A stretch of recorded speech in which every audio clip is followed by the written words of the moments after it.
Bonjour les amis, aujourd'hui une nouvelle vidéo où je vais aborder un sujet de société comme je le fais parfois dans certaines vidéos. Et aujourd'hui on va tout simplement parler du wokisme qui est un sujet toujours plus d'actualité. Donc voilà, j'espère que cette vidéo vous intéressera. N'oubliez pas de participer dans les commentaires, de mettre un pouce en l'air si ça vous a plu, et puis de vous abonner si ce n'est déjà fait, parce que voilà, c'est comme ça que je rends ma chaîne plus visible. Donc c'est parti, on y va.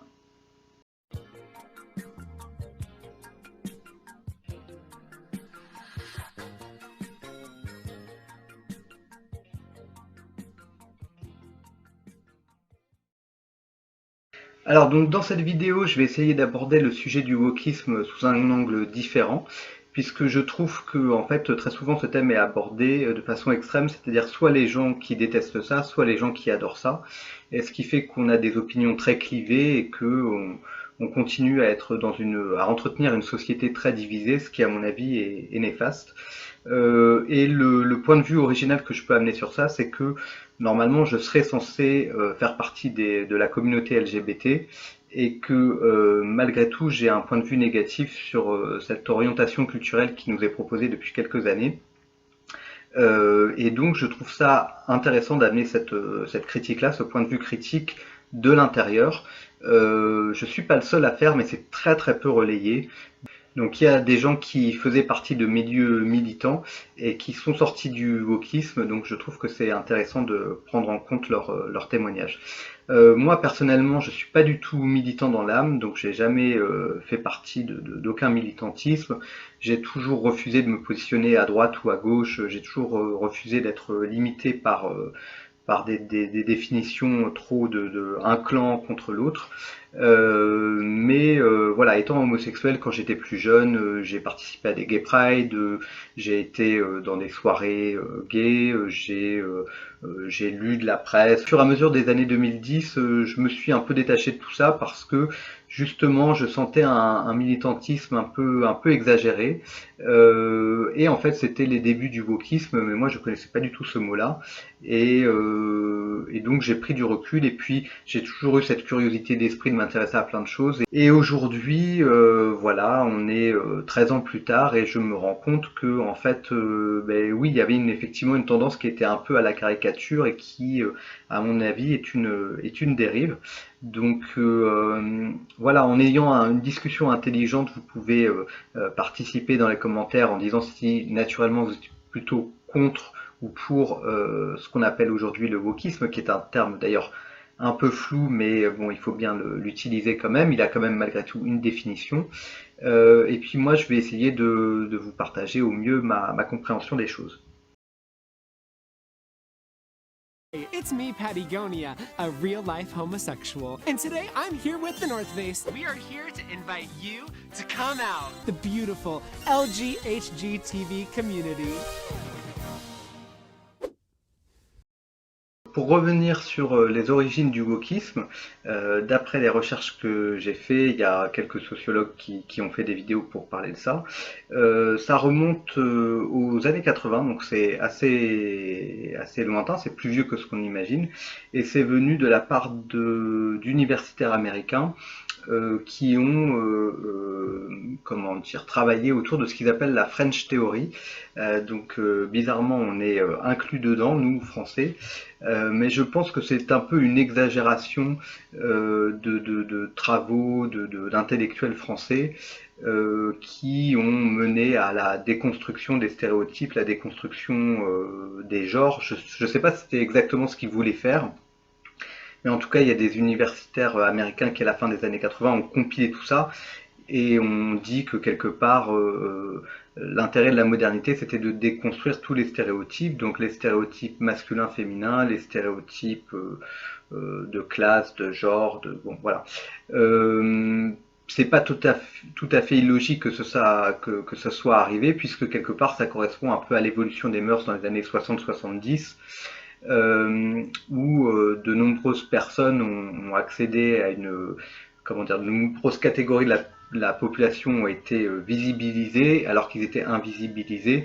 On leur a donné aussi plus de pouvoir économique, plus de représentation. Donc ça inclut évidemment les femmes, les personnes de couleur, les homosexuels, et ensuite on peut étendre ça à toutes les catégories, voilà, j'allais dire socio-professionnelles, mais non, les catégories sociétales qui sont marginalisées d'habitude, particulièrement sur le marché de l'emploi, sur la représentativité dans les médias, voilà. Donc ce petit courant intellectuel a fait son petit bonhomme de chemin dans les années 90-2000, mais de façon assez discrète. Et puis évidemment, ce qui avait été mis en place à partir des années 60, c'est-à-dire une société idéalement en Occident plus égalitaire, plus représentative, ça a continué, mais les deux n'étaient pas forcément liés. Encore que on a tous entendu parler du politiquement correct dans les années 90, 2000, 2010, et que quelque part le wokisme c'est une radicalisation du politiquement correct à mon avis. Donc après, sur le politiquement correct, par exemple, et l'idée d'une meilleure représentation, on peut être pour ou contre. Moi, de base, je suis plutôt pour, mais de toute manière, on est à un stade au XXIe siècle bien avancé où d'être pour ou contre, ça ne change pas grand-chose vu que c'est la réalité des faits, c'est la réalité de notre société. Donc forcément, on vit plus dans les années 50 et qu'on en soit nostalgique ou pas, ça change rien. On vit plus dans ce monde-là. Je trouve que jusque dans les années 2000, les choses évoluaient de façon à peu près cohérente et intelligente dans nos sociétés. Et évidemment, sur beaucoup d'aspects, je trouve que ce qu'on peut appeler le progressisme est une avancée sociétale et que c'est tout à fait compréhensible. Donc, je veux dire, le fait d'avoir exclu les femmes du marché du travail, de la possibilité de voter pendant très longtemps, c'était au bout d'un moment irréaliste et pour de simples raisons financières, c'était intelligent de les inclure plus dans la société. Depuis les années 80, on vit dans une société plus égalitaire homme-femme. Jusque dans les années 70, je pense que c'était un peu théorique, mais pas très pratique, même si c'est bien évident qu'il y a toujours eu, même dans l'Antiquité, des femmes qui travaillaient. Voilà, je sais pas, une famille qui tient un commerce, c'est évident que la femme va travailler dedans aussi. C'est juste que il n'y avait pas autant de prestige social et que au jour d'aujourd'hui, en Occident en tout cas, une femme peut avoir beaucoup de prestige social, avoir réussi sa carrière. Alors donc un des aspects du wokisme que je veux souligner aussi, c'est que ça concerne beaucoup la cause des Noirs américains, et je pense que le wokisme a pris de l'essor autour de ça. Et évidemment, avec le phénomène américain récent des Black Lives Matter, on a tout un terreau sociologique idéal pour faire la promotion du wokisme. And we, the descendants of slaves in America, have earned reparations for their suffering. And continue to earn reparations every moment we spend submerged in the systemic prejudice, racism, and white supremacy that America was founded with and still has not atoned for. Slaves built this country. Mais ce qui me dérange à travers ça, c'est que déjà ça ne concerne que les Noirs américains, alors que normalement ça devrait concerner la lutte contre tous les racismes. Mais vous verrez très peu de wokisme avec des personnes asiatiques, avec des personnes originaires d'Inde, du Mexique, de Russie. Enfin bref, il y a certains racismes qu'il faut prioritairement combattre et puis d'autres pas trop. Et en plus la problématique noir-blanc est une problématique typiquement américaine avec leur passé d'esclavagisme et de ségrégation. Et c'est pas pour rien d'ailleurs que beaucoup de stars de jazz noires américaines au XXe siècle venaient vivre en France, c'est parce qu'on était dans une société moins raciste et voilà. Donc tout ça pour dire qu'au jour d'aujourd'hui, en France et dans d'autres pays, on se récolte la mauvaise conscience américaine alors qu'on n'est pas des Américains. Et on n'a pas généré des sociétés aussi caricaturales, aussi extrêmes. Et il faut savoir qu'il y a effectivement une vraie problématique aux États-Unis sur ça qui est toujours d'actualité, puisque il y a énormément de Noirs américains qui sont en prison. Et donc finalement, il y a un autre type de ségrégation qui se crée. Sauf que moi je constate ça dans ce cas-là du wokisme, dans le cas de MeToo aussi, c'est-à-dire que les Américains ont des problèmes, ils font une purge publique en disant on a trouvé la solution, mais après ils font croire à tout le monde que leurs problèmes sont nos problèmes. Et c'est pas du tout le cas. Et moi, j'invite vraiment les partisans du wokisme français à se poser la question si est-ce que la France, c'est les États-Unis? Est-ce qu'on a vraiment les mêmes problèmes? Bien sûr, on a des problèmes en France, des problèmes même historiques. On peut parler, par exemple, de la guerre d'Algérie, de tout le passé et toutes, comment dire, les tensions que ça génère sur le long terme. Mais on n'a pas les mêmes problématiques des États-Unis parce qu'on n'a pas du tout la même histoire. On est aussi un pays beaucoup plus ancien avec une histoire voilà, qui n'est pas parfaite, mais qui est la nôtre. Et donc ce wokisme qui est tourné vers la visibilité des Noirs, il est toujours très valable aujourd'hui. C'est-à-dire que si vous voyez par exemple typiquement une pub à la mode aujourd'hui qui pratique le wokisme, vous allez avoir quasiment certainement une femme noire et obèse qui va représenter le nouveau politiquement correct, donc le wokisme, et qui va représenter l'inclusivité, alors qu'une femme anorexique et chinoise, vous ne la verrez pas. Voilà, ça ne fait pas partie de la propagande du wokisme. Donc c'est pour vous dire que c'est un peu ironique parce qu'en réalité, ça ne représente pas vraiment tout le monde, ça représente certaines caricatures. Ensuite, sur le milieu LGBT, c'est particulier parce que j'ai le sentiment qu'au cours des 10-15 dernières années, le mouvement LGBT a fusionné avec le wokisme alors qu'à la base c'était deux mouvements différents. On doit lutter contre les inégalités dans notre propre pays, mais aller faire, comment dire, agiter son petit drapeau pour dire ah c'est scandaleux que dans tel ou tel pays l'homosexualité soit interdite, c'est oublier que dans notre beau pays il y a plein de SDF, il y a plein de gens qui vivent très mal et que nous on ferait peut-être mieux de s'occuper de ça avant de critiquer la politique étrangère. Donc voilà, alors le LGBTQisme, au départ c'était juste LGBT, et puis plus les années passent, plus on a des lettres de l'alphabet qui se rajoutent et des concepts qui se rajoutent.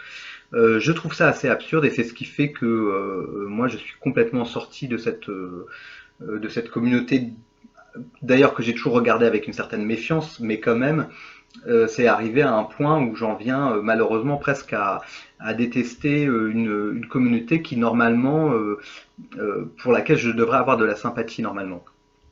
Parce que c'est vrai que les événements, par exemple, de Stonewall qu'il y a eu aux États-Unis dans les années 60, ils ont permis une évolution des consciences. Mais j'estime aussi que la pop culture a beaucoup joué dans l'évolution des consciences. On a eu plein de célébrités qui ont plus ou moins directement parlé de leur homosexualité. Je pense à David Bowie, je pense à Freddie Mercury qui, même s'il n'a pas fait de coming out, faisait bien comprendre qu'il était homosexuel. Je pense à Boy George, à Frankie Goes to Hollywood, à Jimmy Somerville, à Visage. Voilà, il y a eu plein d'évolutions de la société et au final, les gens ont, au fur et à mesure des décennies, arrêté d'avoir peur des homosexuels et compris que un monde avec plus de diversité, c'était un monde plus intéressant, quoi. Voilà, parce que moins stéréotypé. Mais évidemment, il y a eu des militants qui ont fait un travail important et intéressant. Cela dit, en regroupant toutes les luttes des minorités et en créant ce principe, donc les lesbiennes, les gays, les bisexuels, les transsexuels, et après on rajoute plein de gens, donc maintenant ils ont rajouté les asexuels, les queers, les polyamoureux, bon bref, et c'est sans fin puisqu'ils ont mis un plus. On perd toute lisibilité du discours et en fait on a un grand n'importe quoi et c'est très dommage et je pense que tout le monde sort perdant de ça et ça me semble assez propre au principe du wokisme où on mélange tout en fait, c'est-à-dire qu'on mélange la problématique de la visibilité des obèses et la visibilité des homosexuels et la visibilité des noirs. C'est chacune des problématiques très différentes et vouloir imposer de force dans n'importe quelle production de voir ces gens-là, c'est assez stupide parce que c'est pas ça qui fait évoluer les consciences.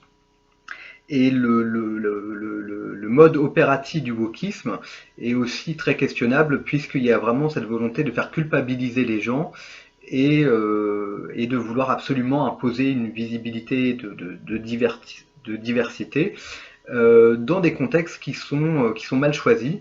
Et on voit un exemple flagrant récent, je vais mettre quelques captures d'écran sur la marque North Face qui a voulu faire du wokisme en mettant une drag queen pour faire leur publicité, sauf que c'est complètement à côté de la plaque puisque des gens qui achètent des vêtements pour la randonnée, pour les sports extrêmes, n'ont pas envie de voir une drag queen batifoler dans les champs et faire en plus une conférence sur la tolérance, l'égalité, puisque c'est le but de leur campagne. Donc ça leur a été très négatif. Alors qu'à contrario, je sais pas moi, une marque excentrique comme Thierry Mugler pourrait se permettre de faire intervenir à la limite une drag queen, ce serait dans l'ADN de la marque puisque le créateur Thierry Mugler dans les années 90 faisait défiler des drag queens, mais il le faisait avec un sens artistique, il le faisait avec des références culturelles. Il était très proche de l'univers de la musique, de l'univers des contre-cultures, de l'esthétique du glamour. Donc une drag queen peut évoquer le glamour, alors qu'une marque de sport, une marque de randonnée ne peut pas évoquer le glamour, ne peut pas évoquer les années 50, ne peut pas évoquer la contre-culture des années 70, c'est impossible. Donc voilà, et c'est assez intéressant d'ailleurs qu'une marque comme Thierry Mugler fait un wokisme beaucoup plus subtil qu'une marque comme The North Face. Donc vous voyez, c'est assez absurde tout ça. Alors, un des autres aspects prégnants du wokisme actuel, c'est donc la lutte contre la grossophobie, avec voilà, une propagande du type la chanteuse Lizzo qui serait la plus belle femme du monde, une volonté de mettre... alors, c'est particulièrement des femmes, parce que c'est vrai que le wokisme est dans la détestation de l'homme blanc hétérosexuel, donc... encore une fois, voilà, normalement, si on met en avant les personnes en surpoids, on met les hommes et les femmes.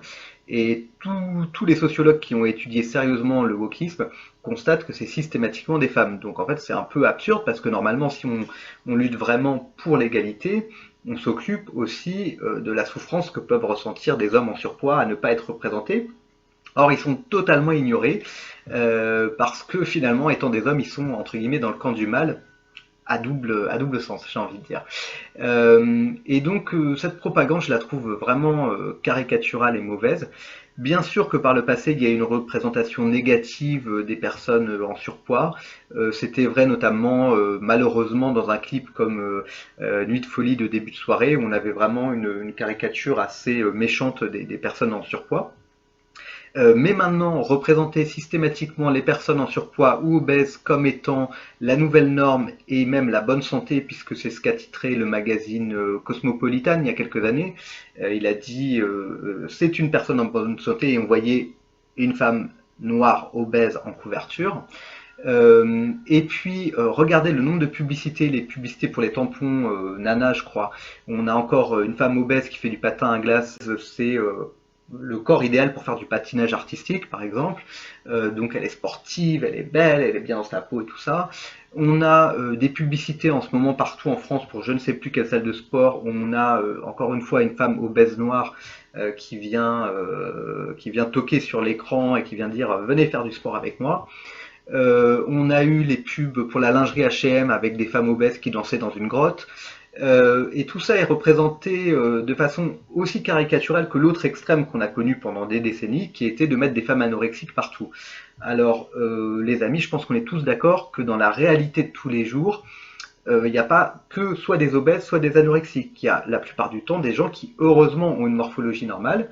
Et en plus, on a la chance, en France, de vivre dans un pays où on est considéré ayant un lifestyle assez bon, ayant une alimentation assez bonne. Il y a même plein de personnes qui étudient la nourriture française pour comprendre pourquoi les Français sont sveltes. Donc, encore une fois, arrêtons d'absorber les problématiques des Américains. C'est pas notre problème, qui restent avec leur psychose. Et en plus, il y a quelque chose d'assez malhonnête intellectuellement, c'est que, bien, quand on est obèse, on n'est pas en bonne santé. Mais après, j'entends bien que chacun fait ce qu'il veut de son corps. Et puis, je dois dire aussi que dans ma vie, j'ai rencontré plein de fois des personnes obèses, que je sais très bien quelle est leur réalité de vie, je sais très bien que c'est des personnes qui ont plein de qualités, qui ont plein de parcours de vie différents, Et je sais qu'il y a certaines personnes qui arrivent à s'épanouir avec ça, et d'autres non, et donc qui vont faire des choses pour retrouver une meilleure santé et retrouver un corps plus normal, entre guillemets. D'un point de vue individuel, c'est compréhensible. Après, faire des pubs pour des marques de sport et dire que c'est normal d'être obèse et faire du sport, non. En toute logique, c'est une question de bon sens. Quand on fait de la publicité pour le sport, on montre des gens en bonne santé parce que c'est ça qui est le but à atteindre. Et d'ailleurs, normalement, la plupart du temps, quand il suffit d'aller en salle de sport ou de voir des sportifs, eh ben, la pratique du sport régulière permet d'obtenir un meilleur corps et un corps en meilleure santé avec une silhouette mieux équilibrée. Donc ça, évidemment, par exemple, ça énerve aussi beaucoup les gens dans les milieux sportifs qui trouvent que c'est très exagéré. Donc voilà. Et puis ma dernière réflexion sur ça, c'est que la réalité des faits sociologiques quand on l'étudie, c'est qu'en fait il y a une vague d'obésité partout dans le monde. Il y a de plus en plus d'obèses. Donc quand on observe la courbe de l'obésité mondiale, elle fait comme ça. Et puis plus les années passent, plus ça monte, ça monte, ça monte. Donc à mon avis, en réalité, tout ça c'est du marketing. C'est pour se dire, bah, de toute manière, de facto, on a des consommateurs qui sont obèses. On peut pas les mettre de côté. Donc autant faire du marketing qui va être dédié à eux. Et on va leur dire, bah oui, faites du sport, soyez dynamique, soyez bien dans votre peau, et puis surtout on va essayer de leur vendre discrètement des pilules miracles pour maigrir, qui ne vont pas marcher, et puis qui vont encore plus ruiner leur santé. Donc ça c'est mon analyse, c'est qu'en fait il y a une démarche très, très cynique derrière tout ça. Alors encore un des autres aspects du wokisme, c'est le néo-féminisme, enfin le féminisme moderne. Il faut bien comprendre que le féminisme a connu plein de vagues depuis le XXe siècle, et qu'au départ c'était les suffragettes qui demandaient le droit de vote, ce qui a été obtenu de plus en plus dans plein de pays, que évidemment c'était tout à fait compréhensible et normal, même si aujourd'hui je pense qu'il y a beaucoup de gens qui n'ont plus envie de voter parce qu'ils sont dégoûtés par la politique, mais c'est vrai que c'était normal que les femmes puissent voter. Et puis ensuite ça a été une meilleure place dans le milieu du travail, ensuite une possibilité de s'habiller plus librement. Il y a des choses qui sont passées par des lois, mais il y a des choses qui sont passées aussi par l'évolution des mœurs. Par exemple, peut-être qu'une actrice française comme Brigitte Bardot a participé malgré elle au féminisme parce qu'elle a incarné une femme un peu sauvage, un peu rebelle. Il y a plein de choses à prendre en compte, l'évolution de la mode avec des tenues moins contraignantes, ça a beaucoup joué, c'est pas lié à une législation. La représentativité dans certains films de cinéma d'une femme comme héroïne qui va, je sais pas, avoir un rôle important, faire des choses qui auparavant étaient réservées aux hommes. Bon bref, on a eu, je pense, des dizaines et des dizaines de vagues de féminisme. Le féminisme des années 20 n'est pas celui des années 60, n'est pas celui des années 90 qui était déjà, à mon avis, en partie une grande imposture. Le féminisme des girl power des Spice Girls.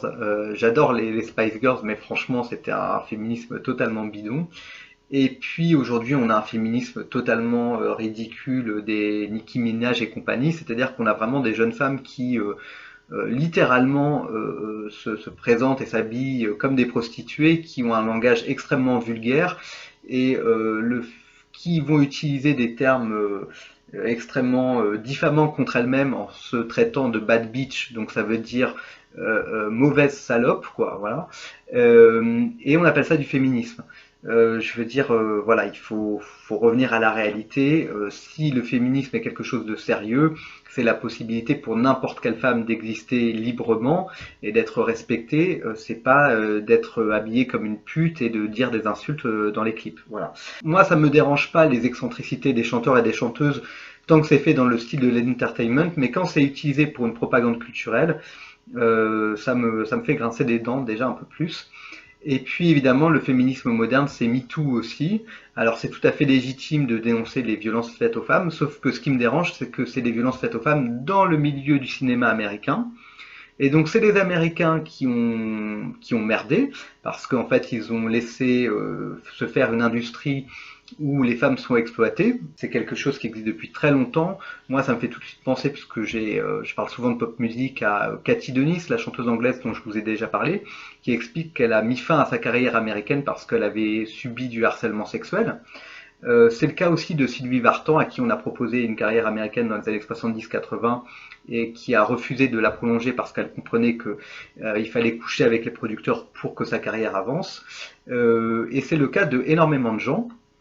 Et donc c'est très bien que des femmes aient eu cette morale de refuser ces compromissions. Après, les femmes qui malheureusement dans le milieu du show business acceptent de coucher avec n'importe qui pour faire carrière et qui après viennent s'en plaindre, c'est un peu bizarre quand même, on va dire. Et après, les violences faites aux femmes dans la vie de tous les jours, les viols, le harcèlement et tout ça, dans la vraie vie, c'est pas lié à Hollywood, donc c'est une autre problématique. Le fait de mélanger les deux, je trouve que c'est un peu de la malhonnêteté intellectuelle. Donc cela dit, je suis pas contre le mouvement MeToo, mais je trouve qu'il faut qu'il soit utilisé de façon intelligente. Et puis, force est de constater que les personnes qui s'expriment aujourd'hui sur le féminisme en France ont un discours vraiment caricatural, vraiment agressif envers les hommes. Alors on va reprocher aux hommes d'écarter les jambes dans les transports en commun parce que c'est une violence sexiste, voilà. Et puis on a une volonté, cette volonté affichée de déconstruire tous les stéréotypes, mais la première chose à faire, c'est déjà de ne pas sortir avec des connards et de sortir avec des hommes qui sont bienveillants et d'essayer voilà, d'incarner ça dans sa vraie vie. Donc il y a beaucoup de féminisme de pacotille qui est des discours un peu provocants, mais qui à mon avis ne change rien. Et à mon avis, le féminisme le plus efficace, c'est un féminisme qui se fait dans la sérénité, qui se fait lentement.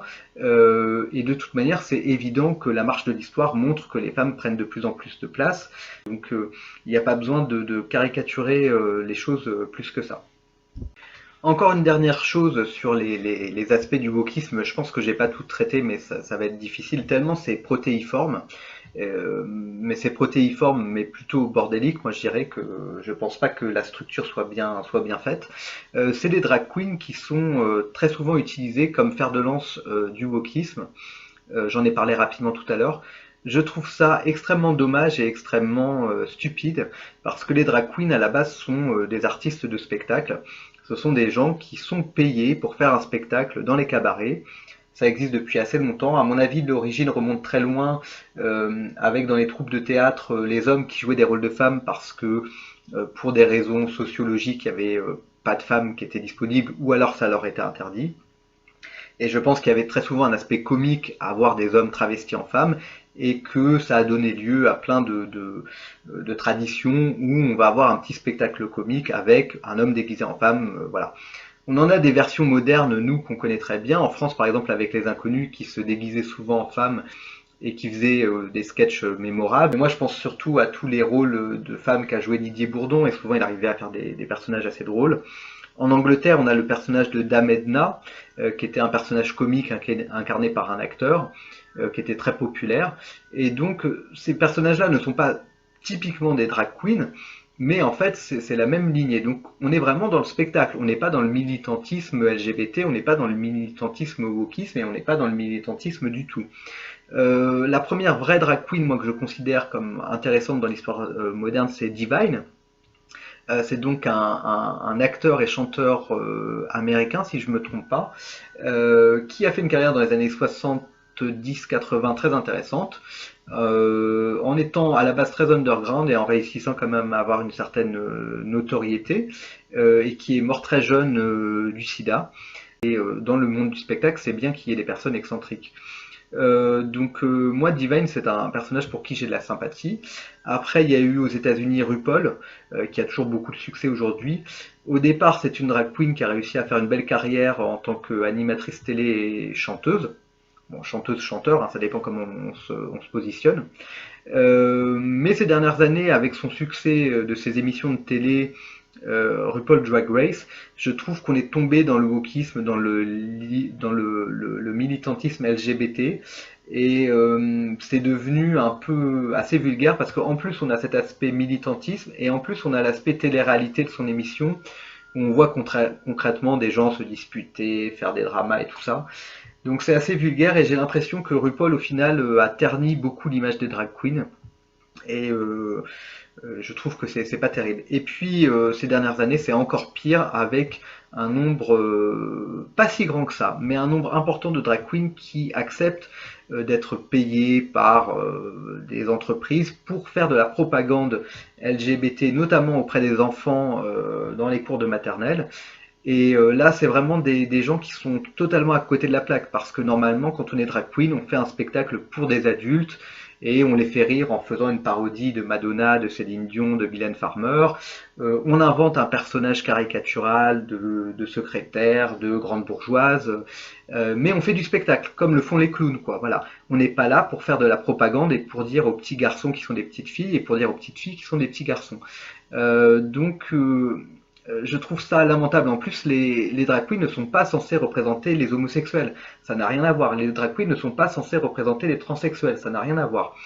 Donc c'est vraiment là où on voit qu'en fait, il y a un mélange des genres qui n'a aucun sens et que ça va beaucoup trop loin. Et aussi, ce que je constate, c'est que les militants wokistes, malheureusement, il y en a quand même certains en France, ils se prennent beaucoup trop au sérieux, quoi. Ils n'ont pas les compétences intellectuelles pour parler des sujets qu'ils abordent. Ils ne connaissent pas la sociologie, ils ne connaissent pas l'histoire, et ils n'ont pas de compréhension de ce qu'est la psychologie. Et je pense, pour conclure, que le projet du wokisme, c'est d'avoir une société de plus en plus divisée. Il faut savoir que le wokisme est principalement financé par le milliardaire George Soros. Et je pense que le but de tout ça, c'est de maintenir en Occident une société où les gens se détestent, parce que le pendant du wokisme, c'est la remontée du traditionnalisme, du paternalisme, et donc il y a évidemment de plus en plus de gens qui veulent un retour aux valeurs traditionnelles. Je l'entends, mais le problème, c'est que ces gens-là vont aussi incarner, dans certains cas, il y en a quand même, il faut dire, qui n'ont pas un discours très subtil et qui donc vont se vautrer dans la détestation des femmes, l'homophobie, le racisme, et parce qu'ils veulent créer un pendant. Sauf qu'en fait, le résultat de tout ça, c'est une société extrêmement caricaturale, extrêmement divisée. Donc mon invitation en fin de vidéo, ce serait de ne pas tomber dans ces pièges-là et d'essayer d'avoir une pensée plus subtile, de penser la majorité, de penser les minorités, mais de penser avant tout la liberté et l'intelligence. Voilà, j'espère que cette vidéo vous a plu, donc participez dans les commentaires parce que je pense que c'est un débat de société intéressant. Dites-moi les autres sujets que vous pensez que je pourrais aborder dans des vidéos. N'hésitez pas donc à regarder le reste de mon contenu qui parle souvent de pop culture. Et puis voilà, je vous souhaite une bonne journée, une bonne soirée, et puis je vous dis à bientôt. Au revoir.